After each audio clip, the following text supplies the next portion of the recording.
అందరికీ నమస్కారం. మనం మిథున రాశి వారి యొక్క జాతక ఫలితం ఏ విధంగా ఉంటుంది అంటే, మొదట సగభాగం వరకు ఈ డిసెంబర్లో మొదటి సగభాగం వరకు అనుకోని ఇబ్బందులు వస్తూ ఉంటాయి. అది ఒక రకంగా చెప్పాలి అంటే వీరికి చెప్పలేనన్ని ఇబ్బందులు వచ్చే ఆస్కారం ఉంటుంది మిథున రాశి వారికి. అయితే ఈ ఇబ్బందుల నుంచి బయటపడటం ఎట్లా అనేది వీళ్ళు ఆలోచిస్తున్నంత లోపులోనే రెండవ భాగం ఏదైతే ఉంటుందో అది మళ్ళీ వీరికి అనుకూలంగా మారే అవకాశం ఉంటుంది.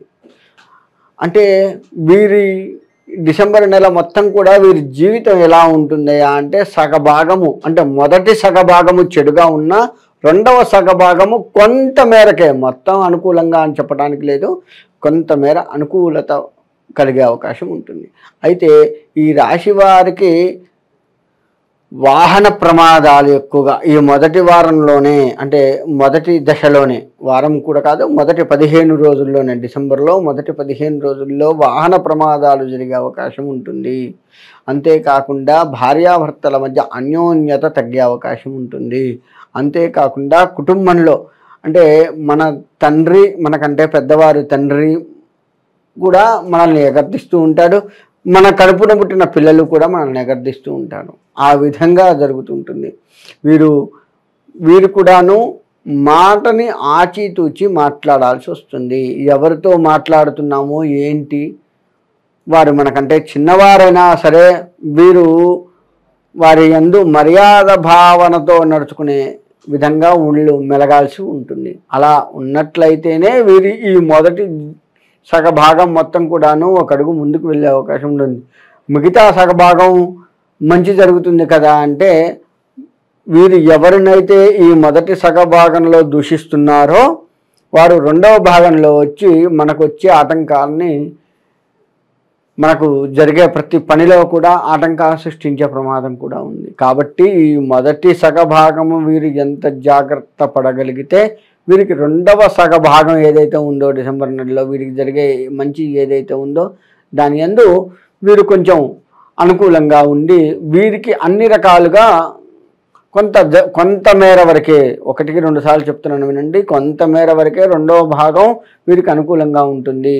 ఎందుకు అంటే మొదటి సగభాగం ఏదైతే ఉందో అదే రెండవ సగభాగం మీద ఎఫెక్ట్ పడి ఉంటుంది. కాబట్టి వీరు ఆచితూచి వ్యవహరించాల్సి వస్తుంది. వీరు కూడాను గృహ నిర్మాణాలు చేపట్టాలి అంటే ఎట్టి పరిస్థితుల్లో కూడా డిసెంబరులో పౌర్ణమి తర్వాత, డిసెంబర్లో వచ్చేటువంటి పౌర్ణమి తర్వాత మాత్రమే వీరు ఆ యొక్క గృహ నిర్మాణాలకి సంబంధించిన ఆలోచనలు పెట్టుకోవడం ఉత్తమము. అంతేకాకుండా వీరికి ఫైనాన్స్గా వ్యాపారం చేస్తున్నటువంటి వారు కావచ్చు, లేదు ముఖ్యంగా ఇనుముకు సంబంధించిన వ్యాపారం చేస్తున్నటువంటి వారు కావచ్చు, ఈ రెండు వ్యాపారస్తులు కూడాను ఈ నెలలో ఎంత తగ్గించుకుంటే అంత మంచిది.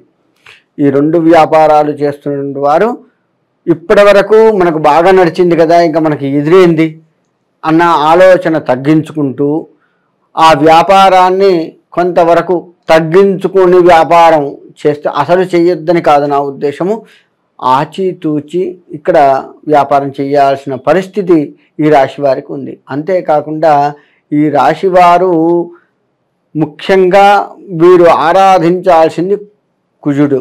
ఎందుకు అంటే కుజుడు రక్తకారకుడు.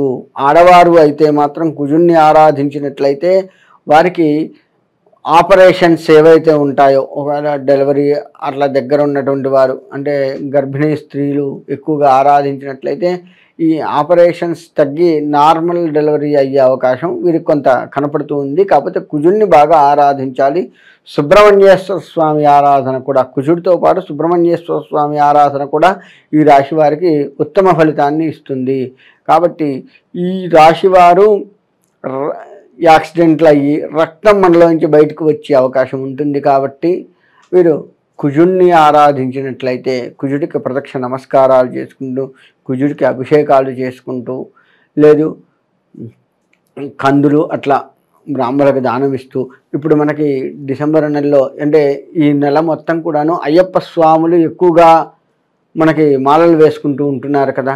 కాబట్టి ఈ కందిపప్పుని ఎక్కడైతే అన్నదానం జరుగుతుందో, అయ్యప్ప దేవాలయాల్లో ఎక్కువగా అన్నదానం జరుగుతుంది, అటువంటి స్థలానికి వెళ్ళి ఈ కందులు కనుక దానం ఇచ్చినట్లయితే, ఈ కందిపప్పుని ఇచ్చినట్లయితే వారు ఆ వంటలో ఆ పప్పును వినియోగిస్తారు. తద్వారా మనకు కొంత ఉపశాంతి కలిగే అవకాశం ఉంటుంది. కాబట్టి ఈ రాశివారు కుజుడికి సంబంధించిన పరిహారాలు చేసుకుంటూ, ఇటువంటి కందికి సంబంధించిన దానాలు ఇచ్చుకుంటూ సుబ్రహ్మణ్యేశ్వర స్వామి ఆరాధన అత్యంత అధికంగా చేయాలి. అలా చేసినట్లయితే వీరికి కొంతవరకు జరిగేటువంటి చెడు ఏదైతే ఉందో అది సమసిపోయే అవకాశం ఉంటుంది. కానీ ఎటు తిరిగినా ఈ రాశి వారు ఎవరైతే ఉన్నారో, ఇటు నామ నక్షత్రం నుంచి వచ్చేటట్లుగా కావచ్చు, జన్మ నక్షత్రం నుంచి వచ్చినా కావచ్చు, ఈ రాశి వారు ఉన్నటువంటి వారు ఎవరైతే ఉన్నారో ఈ రాశి వారికి అనేక రకాల ప్రమాదాలు జరిగే అవకాశం ఉంటుంది. కాబట్టి జాగ్రత్త వహించడం ఎంతైనా మంచిది. వ్యవహారాల విషయంలో కూడాను తలదూర్చొద్దు. అంతేకాకుండా ఈ రాశివారు రెండవ భాగం బాగుంటుంది కదా అని చెప్పేసి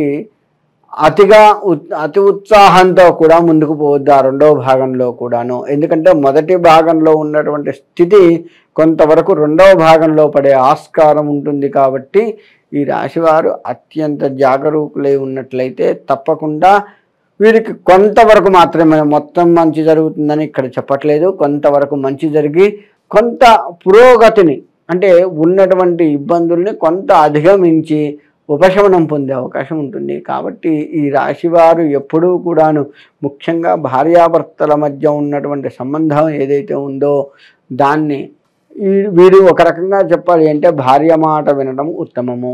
ఒకవేళ వివాహం కాలేదు అంటే పెద్దల మాట, తల్లి, తండ్రి, అన్న, వదిన, ఇటువంటి పెద్దల మాట వింటూ వెళ్ళడము ఉత్తమము.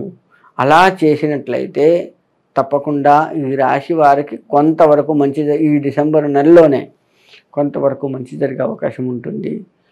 ఎవరైతే ఈ సుబ్రహ్మణ్యేశ్వర స్వామి ఆరాధన చేయకుండా కుజుణ్ణి గనక ఆరాధించకుండా ఉంటారో వీరు మొదటి దశలో ఎంత ఇబ్బంది పడుతున్నారో అంతవరకు రెండవ దశలో కూడా ఇబ్బంది పడే ప్రమాదం ఉంది. అందుకే నేను కుజుడికి సుబ్రహ్మణ్యేశ్వర స్వామికి ఇద్దరికీ కూడా ఆరాధించమని చెప్తున్నాను. సుబ్రహ్మణ్యేశ్వర స్వామికి వీరు ప్రదక్షిణ నమస్కారాలు, అభిషేకములు చేసుకోవటం ఉత్తమము. ఇలా కనుక అభిషేకాలు కనుక చేసుకున్నట్లయితే ఆ సుబ్రహ్మణ్యేశ్వర స్వామి, ఎందుకంటే సుబ్రహ్మణ్యేశ్వరుడు అగ్నితత్వం, ఈ అగ్నితత్వంతో కూడుకున్నటువంటి స్వామిని మనం గనక ప్రసన్నం చేసుకుంటే మనలో జరిగేంటి ఆవేదనలు ఏవైతే ఉన్నాయో అది ఆ స్వామివారు తీసివేస్తాడు.